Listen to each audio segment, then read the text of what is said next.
Hello, and welcome to Hiring and Empowering Solutions podcast. My name is Molly McGrath, and this podcast is dedicated to providing the key ingredients to transform your employees into a dream team that creates consistent results in every aspect of your business, including team empowerment, leadership, communication, business development, energy management, hiring, and sadly, firing if that time does come. We are some of the country's leading staffing and management consultants, and we help business owners, i.e. entrepreneurs, and the team that support them, entrepreneurs, to powerfully connect and work together to grow a business of a dream team. So today's episode is on mastering your purpose story. And I am absolutely delighted to have George Carroll, founder and owner of GC Training and Events, here with us today. George is a high energy speaker, corporate trainer, seminar leader, and a published author of 3 books, including his latest hit, Maximum Performance and Productivity. George has trained with and learned from some of the biggest names in the personal and professional development industry, including Tony Robbins, Jack Canfield, Brian Tracy, John Assaraf, Bob Berg, and many, many more. He has spoken and trained for organizations such as Capital One, Subway, Amazon.com, American Family Insurance, Monster.com, and many, many more. And I've actually brought George in to speak for a national organization of 150 plus attorneys many, many years ago. And George actually was my very, very first personal coach that I ever wrote a check out of my own personal bank account for. And I am just over the moon to have you here today, George. So thank you for being with us. Hey, Molly. Thanks for having me. Indeed, indeed. So I just want to dive in. I know that people are probably really excited to hear more about this topic on mastering your purpose story. So what I just absolutely love most about you, George, is your courage to constantly look back on your life and see the different choices and experiences that led you to where you are right now and leading you to the purposeful work that you do across the nation. And I know when I brought you in to do Mastering Your Purpose Story many years ago for that national, you were actually our keynote speaker. And I know the experience that you created in that room. And I feel like I've heard your purpose story many times, but seeing you on stage and sharing that with a group of attorneys and watching them absolutely be moved and transformed in the first 10 minutes of your keynote speech was absolutely profound. And I would love for you to tell us a little bit about your backstory and how it led you to where you are today, if you wouldn't mind. Yeah. Well, first off, I appreciate you describing the first 10 minutes of my presentation like that, because sometimes as a speaker, the first 10 minutes can be the most nerve-wracking. So, even though that was, 6 years ago at this point, that brings a lot of relief to me now, just to let you know. Oh, I love that. So, the purpose story is really valuable. And you were just talking about it before we hit the record button, is that when we have our own dark night of the souls and we come out of it, so much creativity, so much awareness, so much expansive energy comes out of that. The purpose story is really designed to help us remember why we're doing the work that we currently do, how we got into it, because I think a lot of times we just get caught up in the daily grind of things and we forget to kind of detach for a moment or disassociate and look back and remember why we got into this work. So for me personally, to share my own personal story, growing up, I knew exactly what I wanted to do. At 3 years old, I wanted to play pro football. And, when I'm speaking to audiences, I always kind of make a joke because I'm only 5'8". And so I can tell people are scanning me, but that was the dream for me growing up. And I remember growing up around kids that were 3 and 4 and 5 years older than me. So anytime we'd go and play football, I would have to go really level up my game in order to play at their level.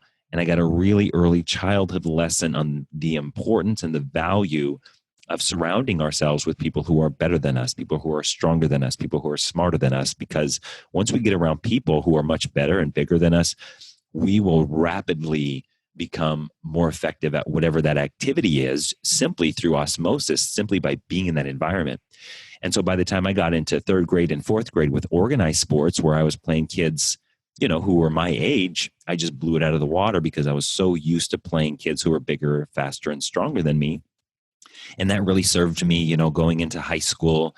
And by the time I left high school, I'm from a small city in Pueblo called Pueblo East High School. And I left there with a lot of the records for yards and touchdowns and receptions. I was a wide receiver.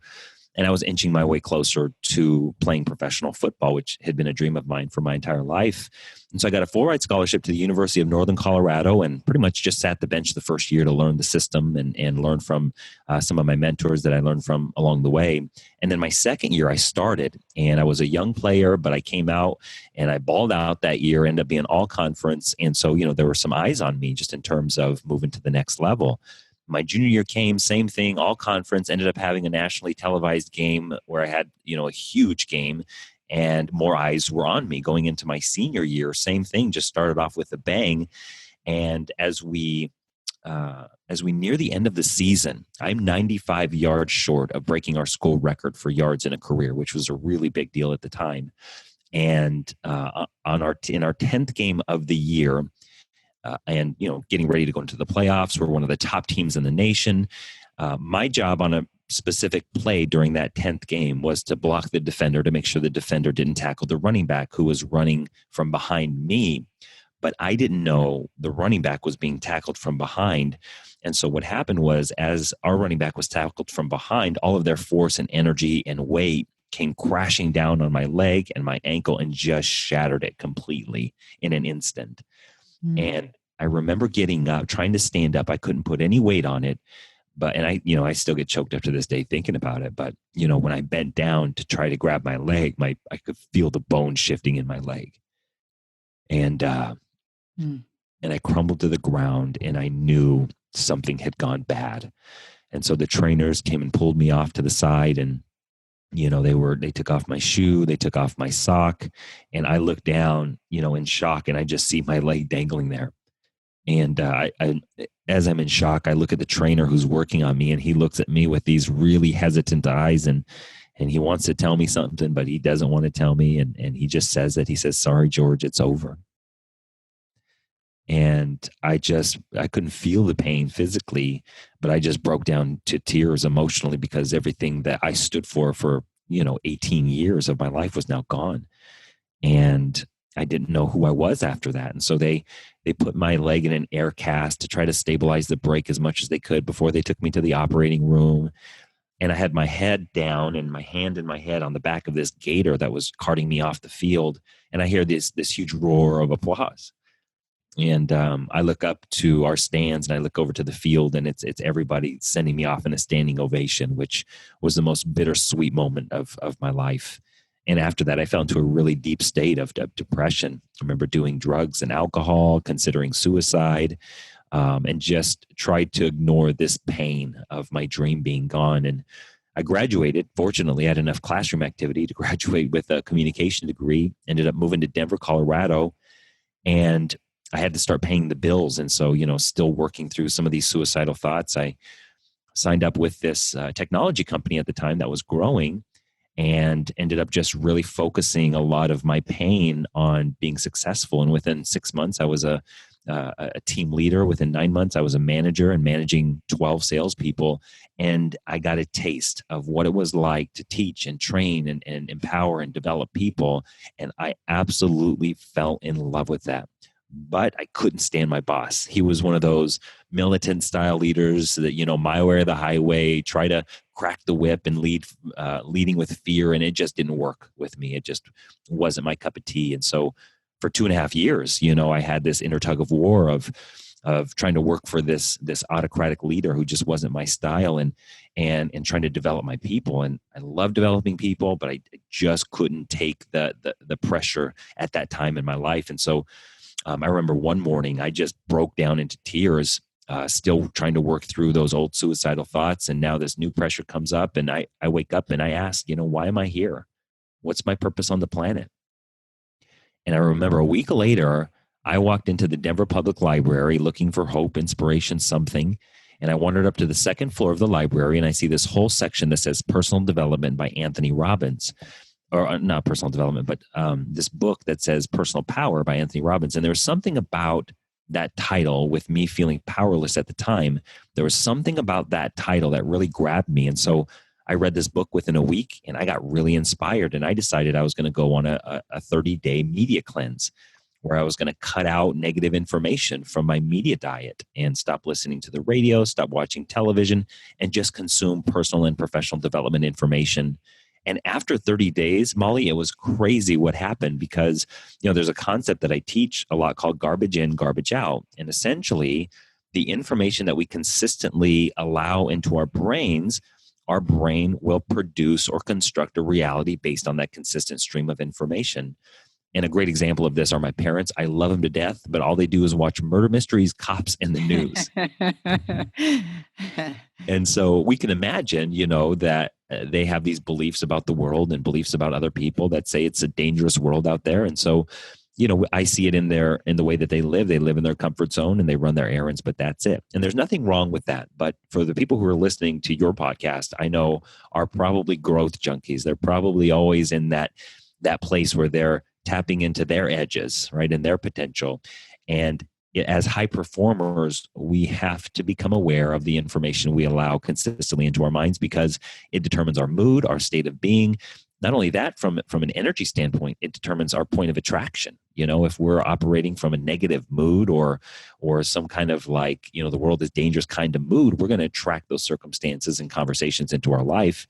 So garbage in, garbage out. Got to keep that one in mind. Anyway, after that 30 days, I got really inspired, and I decided I'm gonna resign from this job, and I don't know what's next, but I know I got to resign. So I went and I gave my 2-week notice. And in that 2 weeks, I wasn't teaching and training on what I was supposed to be teaching and training on. I was actually teaching what I was learning out of these books that I was reading and these audio programs I was listening to. And initially, my reps thought I went crazy, and I kind of did. But my last day there, as I was teaching them these ideas and concepts, I gave them this sort of failure and success speech, and we were all hugging it out and crying. And this was the moment that shifted my life forever. 3 of those reps came up to me and said, George, you should be a motivational speaker. You should be a motivational speaker. You should be a motivational speaker. And the third time I heard it, something clicked. And in my mind, I decided, I said, okay, I'll become a motivational speaker. And I had no idea how I was going to go from being a depressed corporate manager to a motivational speaker. But I was willing to put to work the concepts that I was learning out of the books that I was reading. The next book that I read after that was called Psycho-Cybernetics by Maxwell Maltz, written in 1961. And in that book, he teaches us how to use the power of visualization or mental rehearsal to increase our own self-confidence and also to achieve our goals. So I would literally, Molly, for 5-7 minutes every single day, I would go into the theater of my mind, and I would imagine myself in front of large audiences, small audiences, and I made it so real. I heard the sounds, I felt the feelings, I felt the temperature of the room. I made it so real as often as I can. And fast forward 4 years later, in May of 2009 is when I started my speaking and coaching business. And over the last decade now, since then, we've just been adjusting, growing, expanding, and now we're an international company. We have amazing events and retreats that we run. I do a ton of corporate speaking.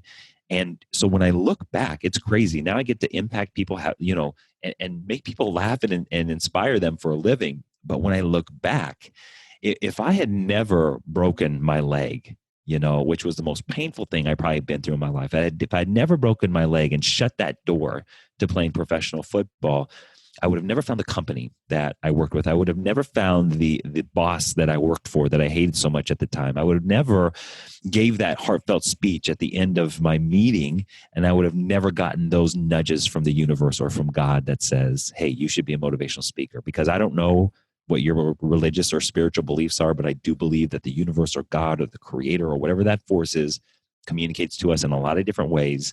And in many cases, it's through other people if we're willing to listen. Oh my goodness. I wish you could see my paper here. I have feverish notes. Wow.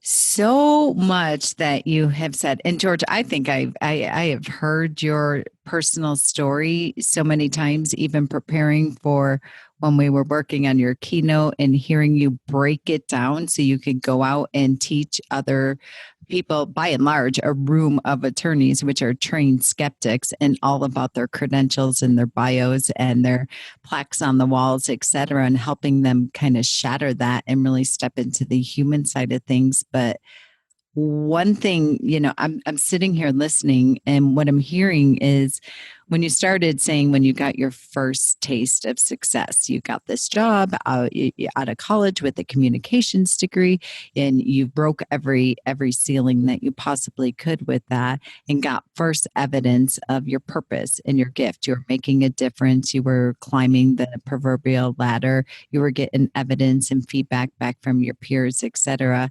But you still had that inner voice that led you to the Denver Public Library, and to even have the awareness and to see that self-help section and find Tony Robbins, and for it to just jolt your deep curiosity inside for you to take the action, to pull the book off, to put yourself on a media cleanse. You're the first person that taught me about a media cleanse. And to this day, sitting here right now in 2019, I have not watched the news. I do not read the paper anymore, and I haven't done that, I think, since I met you in back in 2010, which is insane.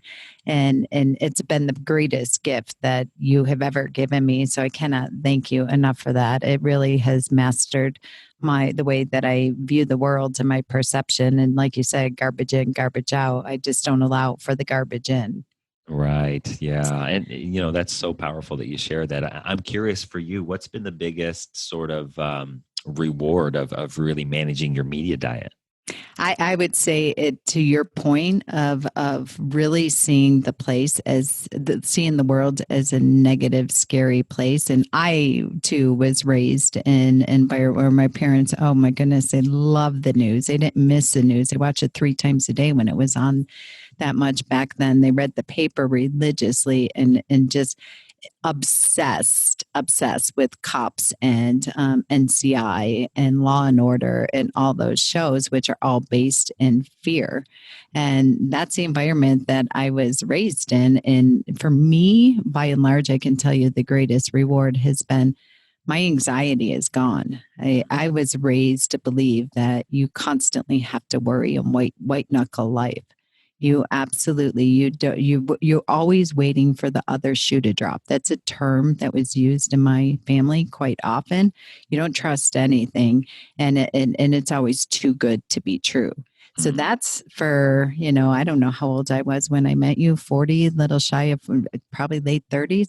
That was a mindset that I lived in, a place of lack and a place of fear and anxiety and worry. I mean, we are growing up in an Irish Catholic family, being raised and living in a place of worry. You wore it like a badge of courage. Like, nobody's going to dupe me. Nobody's going to get me because I'm already armed for the worst. That's and powerful.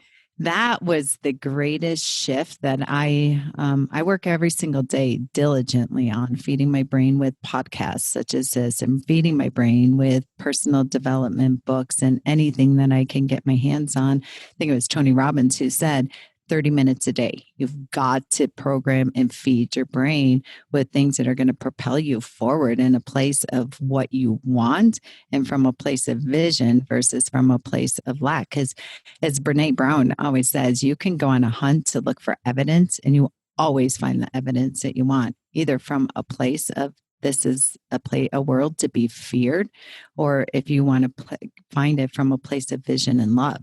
Regardless of what path you go down, you're damn sure to find the evidence that you're seeking. Yeah. Amen to that. Yeah. So I love, just even taking and drawing a roadmap, if you will, of just like you said, the greatest gift was your greatest nightmare that led you to exactly where you are today. And what I love is, can you share with us a little bit, like, how is it that you stand on stages everywhere? You're keynote speakers, you're leading amazing for 5+ years. You've been selling out a 3 day sold out event in January, the greatest year of your life that I've been to twice. It's just phenomenal. What led you? What was, if you could, from having just the depths of depression and the most horrific 18-year crash of your, you had this 18-year dream and the most horrific nightmare comes true. How did you connect the dots of finding and really being able to have the courage and the vulnerability and the wherewithal to take your heartbreak story to making it become the most, masterful, purpose driven story that really defines who you are and gives you the ability to teach other people how to really anchor into that? Yeah, good. So the question is how. How what was it that how what was the methodology that got you to a place of being able to lock arms with that story and not be embarrassed by it, but almost to give it a place to really propel you into what you're doing? So for example, let me clarify it this way.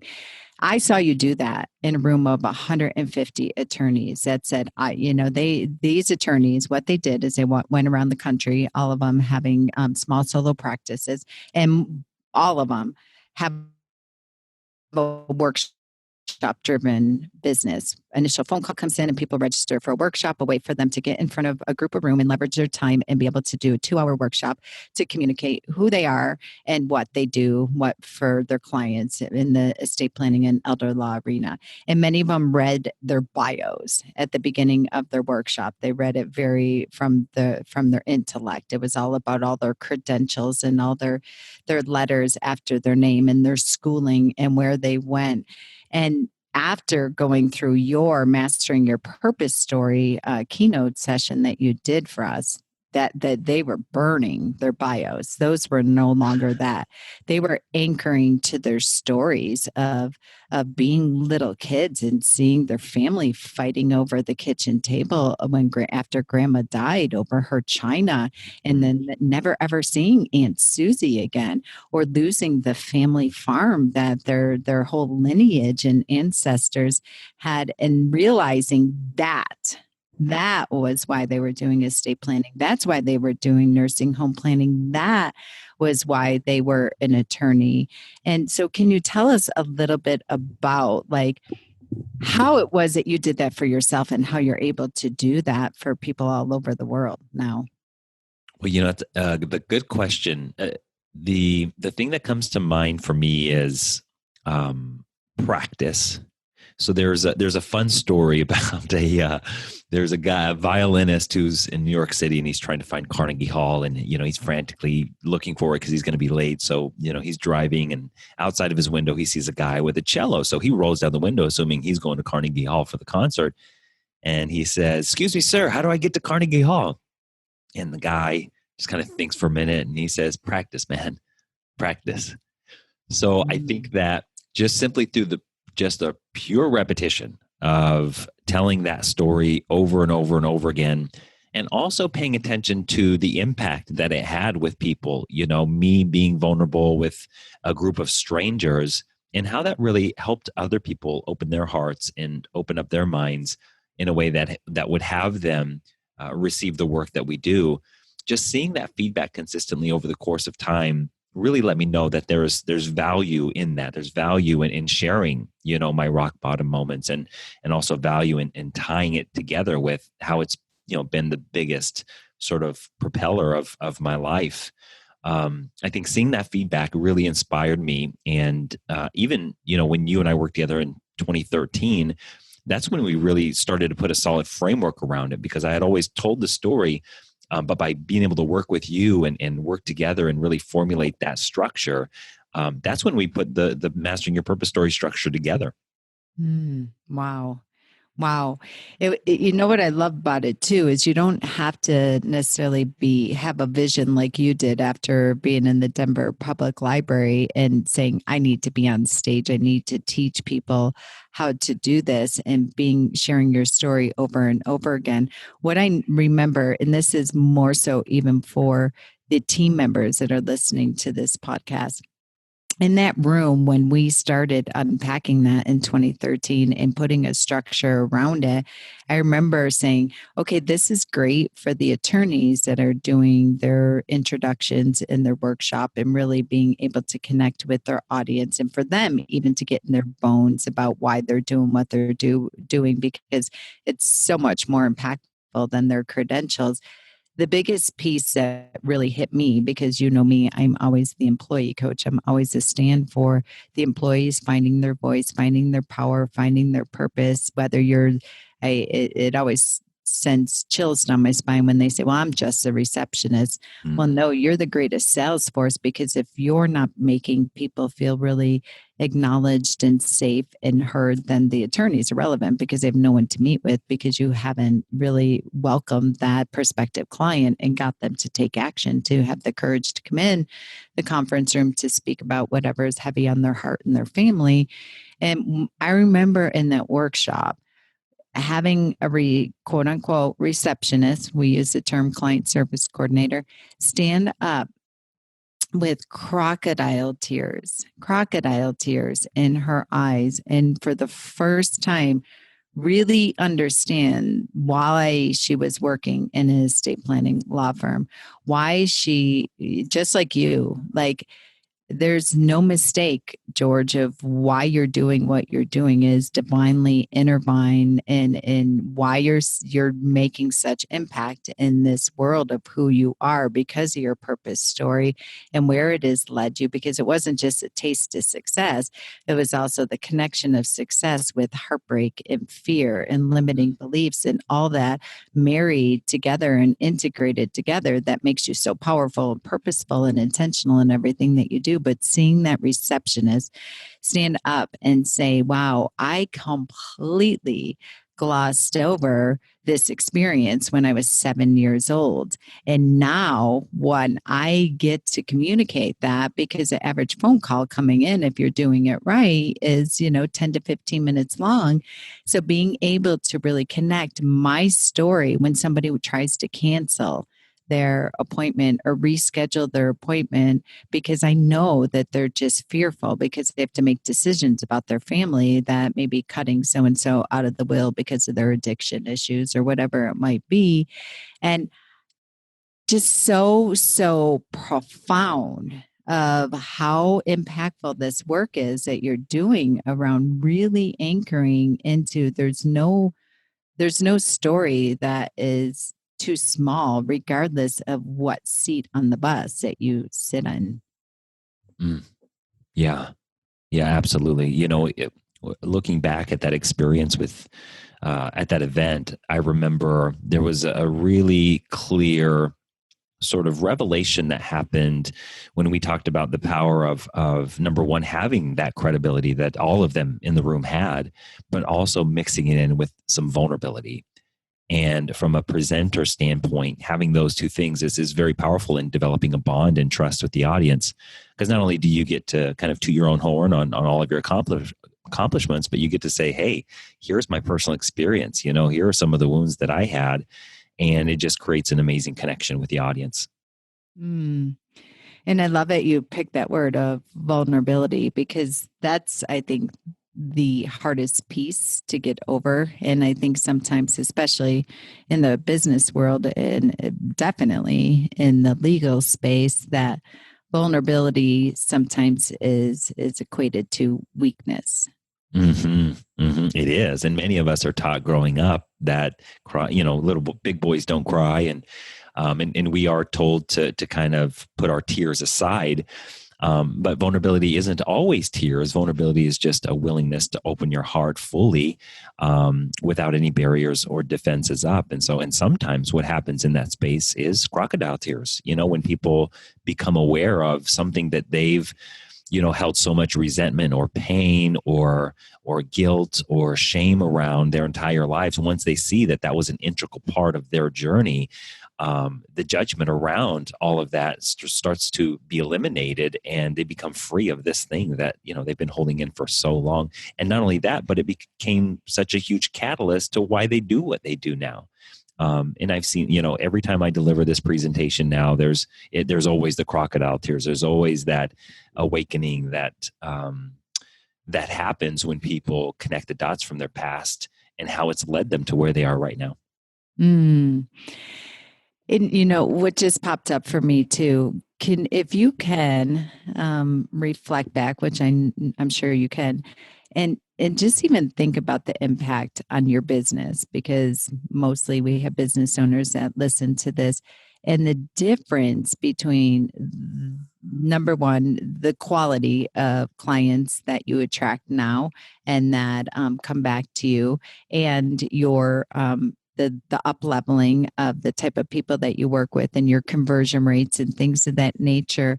Now that you've really unapologetically have owned your purpose story, have gotten it into your bones, and you're very, even though it still chokes you up like it did at the beginning of this podcast today, in how I assume it penetrates deeper and deeper every time that you tell it, and you just really get more and more connected with it, and probably it's a little more vibrant. Tell us a little bit about the impact on your business from a place of the type of people that you work with, number one, now, and that you attract. And then also number two, your level of commitment and connection and joy that you have now in the work that you do, since you've really owned this purpose story. Yeah. So for the first question, that when we look into the marketplace these days, because of the rise of the internet, because of the rise of social media, I think, just to be straight up with you, Molly, I think there's a lot of crap out there in the marketplace in terms of services that people are offering. And what it's done is that it sort of put the marketplace, or a lot of buyers, in sort of a hesitation mode, because they've maybe experienced buying something that they didn't follow through on, or had a negative buying experience with something.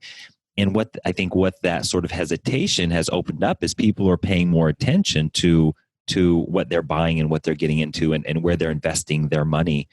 And right now, more than ever, I believe that there is a yearning for authenticity, a yearning for vulnerability, a yearning for transparency in business.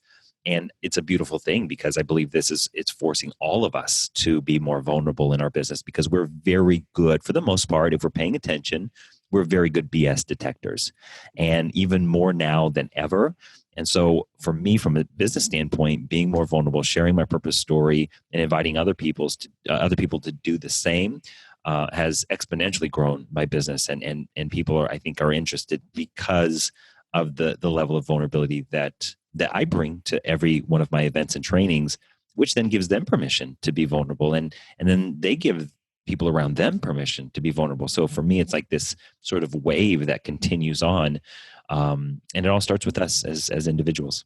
And I would assert that the clients that you work with right now, because they're willing to share what's on their heart, because they're willing to do what it takes to do the work, because of how you're sharing your purpose story, you're sharing your vulnerability.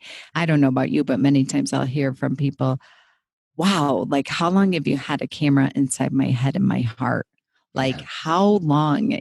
I feel like you are saying the words that have been, in my head, in my heart. I just didn't have the language to put to it. And that's exactly how I feel. That's exactly how I no longer want to feel.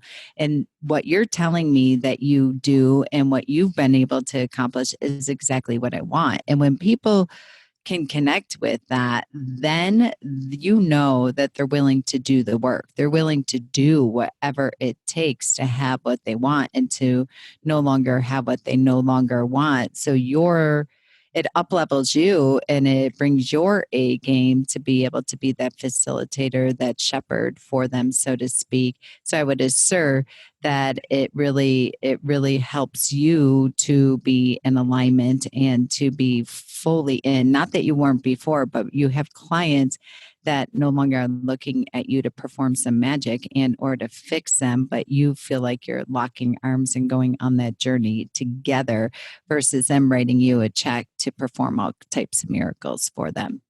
Yeah, yeah, amen to that. I've developed some really killer skills over the last 13 years, but at the end of the day, it's people's willingness to open up, go in, and make the changes. I'm just simply a guide to help show them where their best resources are to support them in moving through that change.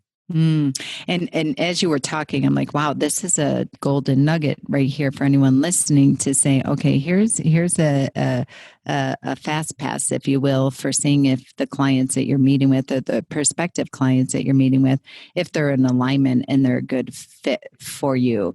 If you, based on their willingness to share their vulnerability and their ability to open up their head, their heart, and to share that, which again, so go the coach, so go the coachee. So as much as you do that, you're basically saying to the clients, it's very, very safe for you to do that as well. And actually, I expect that if you're going to be working for me and if this relationship is going to be beneficial and we're going to be able to accomplish your goals. But I think it's a great takeaway for anyone listening. I think that's a big piece of it is number one, once you do really get a glimmer of your purpose story and really being able to give language to it and the courage to express it. And as George said, practice it, practice it, practice it, because it'll just get richer.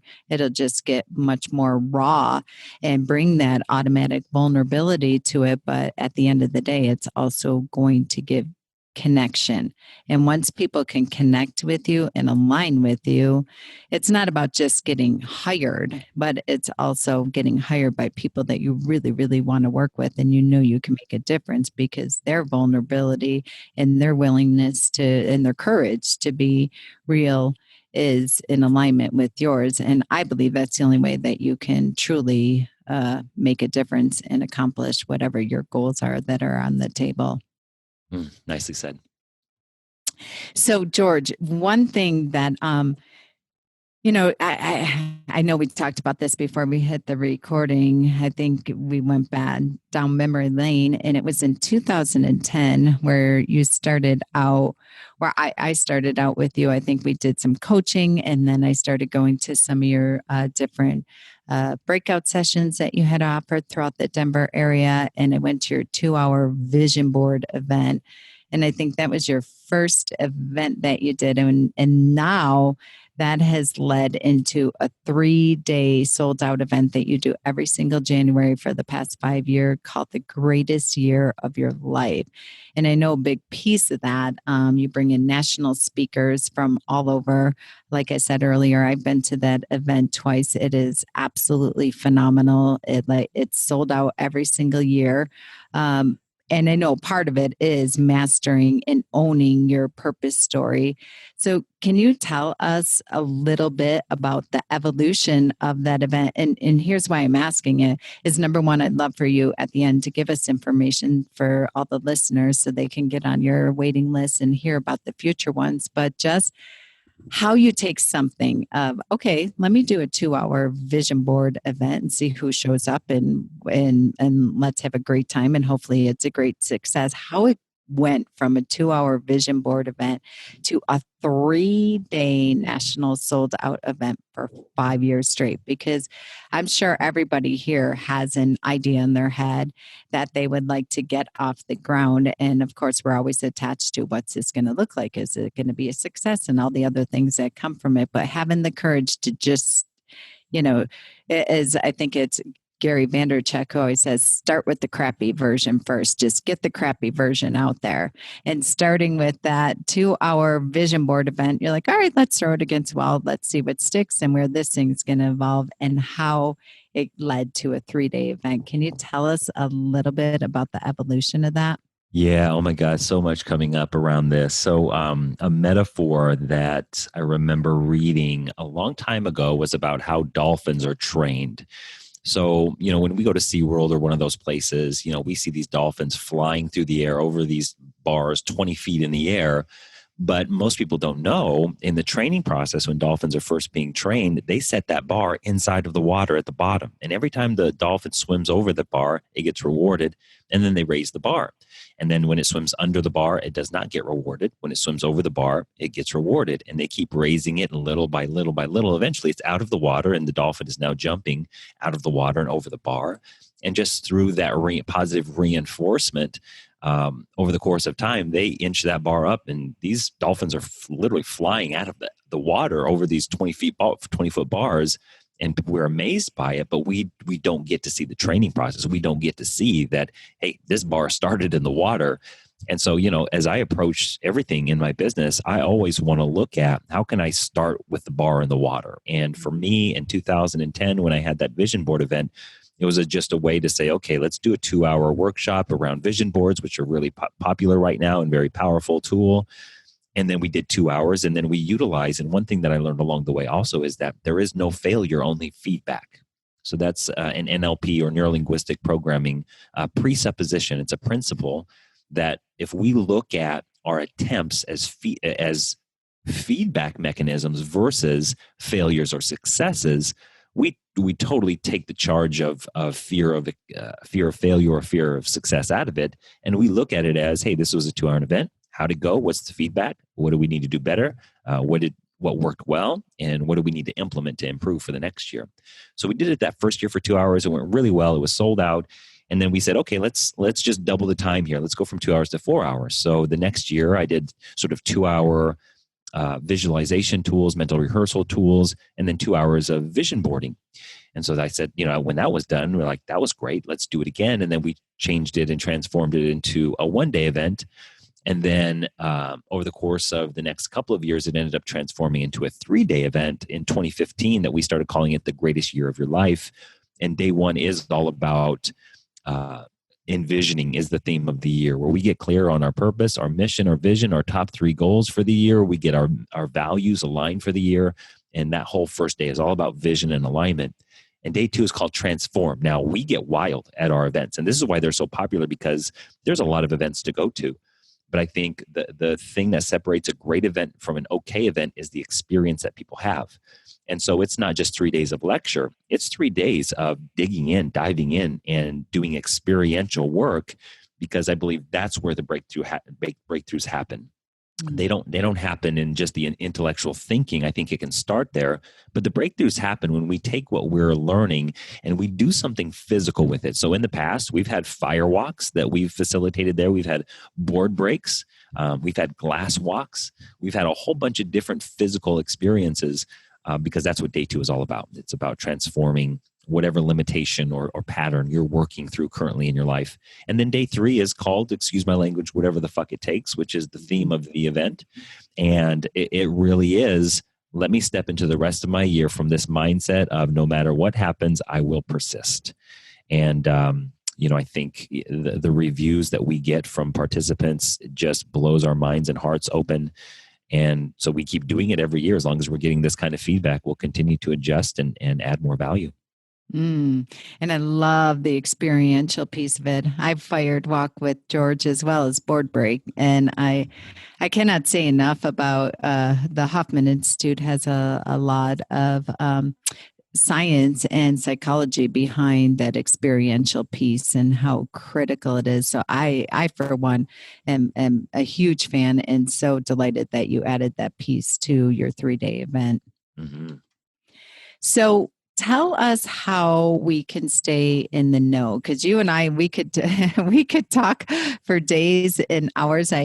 George and I were talking before we hit record here on the podcast, and at one point he's like, "Why are we not recording all this? Like we could talk for hours." But I know I just cannot thank you enough for being here, George. And I have some notes on some different episodes that I really would love to bring you back here. In particular, the NLP stuff. I think that would be just so phenomenal, and I know know you do a lot of training and certification around that. And I would love to bring you back for another episode on that, because that is very, very important. I think a lot of our listeners would be intrigued and interested in incorporating that into their world. Um, Tell us about how we can stay in the know and learn more about your greatest year of your life and other things that you are up to, because I know your next one will be in January 2020, which is a very powerful year. And if there's any year to do it, that is absolutely the year to do it. If you've done any studying on the year 2020 and the transformation that is available for that power year, tell us how we can stay connected with you and in regards to your greatest year of your life event, in addition to other things that you're up to.